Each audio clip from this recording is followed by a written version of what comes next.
Turn now to an eerie recording hidden away for more than a decade of former President Bill Clinton just hours before the 9/11 attacks, telling a group of Australian businessmen why he did not order a strike against Osama bin Laden. Here it is. And I'm just saying, if I were Osama bin Laden, he's a very smart guy. I spent a lot of time thinking about him. And I nearly got him once. I nearly got him.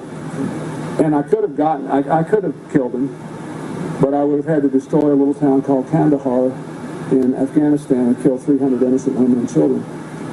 And then I would have been no better than him. And so I didn't do it.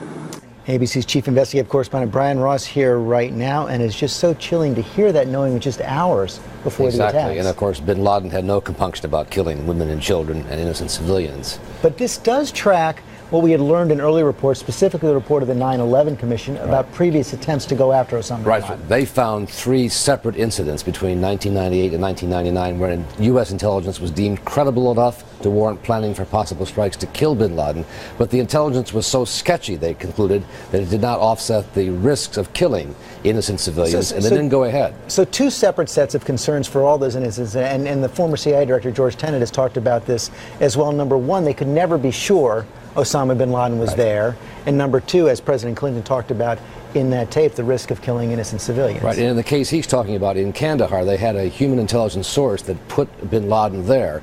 But it turns out that he had left the room just before the supposed strike was going to take place, bin Laden, and therefore the strike would not have killed him, and Clinton's judgment, in fact, was vindicated. Okay, Brian Ross, thanks very much.